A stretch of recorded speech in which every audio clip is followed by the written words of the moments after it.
नमस्कार किसान भाइयों, हमारे YouTube चैनल में आपका बहुत बहुत स्वागत है। आज की वीडियो में हम चर्चा करने वाले हैं गेहूं की फसल में लगने वाले कीट और अन्य नासी जीवों के बारे में। वैसे तो गेहूं की फसल में बहुत कम कीट लगते हैं और गेहूं की फसल रबी की एक बहुत ही मेजर फसल है और इसमें मुख्य रूप से रोग ही ज्यादा लगते हैं। तो तब भी हम कुछ ऐसे कीट है जिनके बारे में हम चर्चा कर लेते हैं जिन किसान भाइयों को समस्या होती है गेहूं की फसल में कीटों के कारण। तो सबसे पहला कीट यहाँ पर है दीमक। तो दीमक को तो हर कोई जानते ही होंगे। दीमक का प्रभाव जिन भी खेतों में आपको देखने को मिलता है वहाँ पर आपको इस तरह के सिम्टम्स देखने को मिल जाते हैं। जो जमीन होती है भूमि पर आपको इसे ढेले दिखाई देते हैं और पौधा सूखकर मुरझा जाता है और खेत में सूखे हुए पौधे आपको देखने को मिल जाएंगे। उन्हें अगर उखाड़ कर देखेंगे तो उनके नीचे आपको सफेद रंग की चींटियां दिखेगी और इन्हीं को हम दीमक बोलते हैं या व्हाइट ग्रब बोलते हैं। तो ये खड़ी फसल पर एकदम अचानक से पौधे सूखने लगते हैं और जड़ें कटी हुई नजर आती है। पौधा आसानी से उखड़ जाता है। अगर आपको व्हाइट ग्रब या दीमक बोलते हैं इसका प्रकोप दिखाई दे रहा हो तो आपको सबसे पहले बीज उपचार करना चाहिए बोए से पहले। तो बीज उपचार हेतु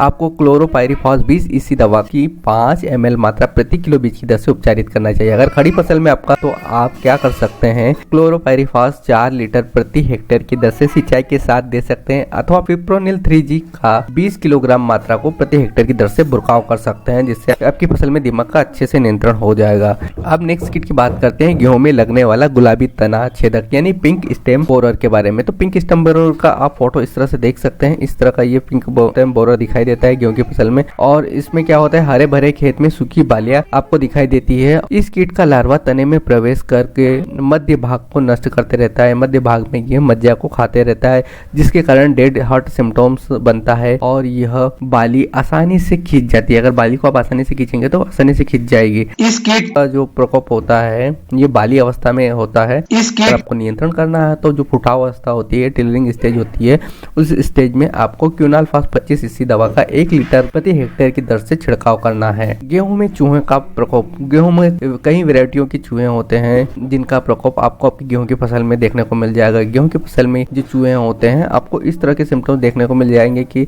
इसमें बालियां और तनों को कुतर कुतर कर खेतों में इसे फैला दिया जाता है। तो इस तरह से आप पता कर सकते हैं कि आपकी खेत में गेहूं में चूहे का प्रकोप है। चूहों का जो प्रकोप होता है वो गेहूं की अंकुरण अवस्था में होता है प्रारंभ में, और परिपक्व अवस्था होती है उस समय सबसे अधिक नुकसान होता है। चूहा जितना खाते हैं उसका 10 गुना तो ये काट कर नष्ट कर देते हैं। अगर आपको चूहे का प्रकोप दिखाई दे रहा है आपके खेतों में तो सबसे पहले तो आपको उनके बिलों की पहचान करनी है। बिलों की पहचान करने के बाद आपको चूंगा तैयार करना है। आप किसी भी प्रकार का चूंगा तैयार कर सकते हैं, पर आपको 2 से 3 दिन तक पहले विषहीन चूंगा आपको चूहों को खिलाना है। उसके बाद चौथे दिन आपको 94 भाग आटा लेना है, उसमें 2 भाग तेल मिला देना है, 2 भाग गुड़ या शक्कर कुछ भी मिला सकते हैं और 2 भाग जिंक फास्फाइड की जो गोलियां होती है उन्हें आप मिलाकर एक विशेला चूंगा तैयार कर सकते हैं। और आप इसे चूहों की बिल होते हैं उसमें 4 से 5 ग्राम प्रति बिल की दर से रख सकते हैं। इस तरह से आपके चूहों का नियंत्रण आसानी से हो जाएगा। किसान भाई वीडियो अच्छा लगा तो वीडियो को लाइक कीजिएगा, हमारे चैनल को सब्सक्राइब कीजिएगा। Thank you for watching this video.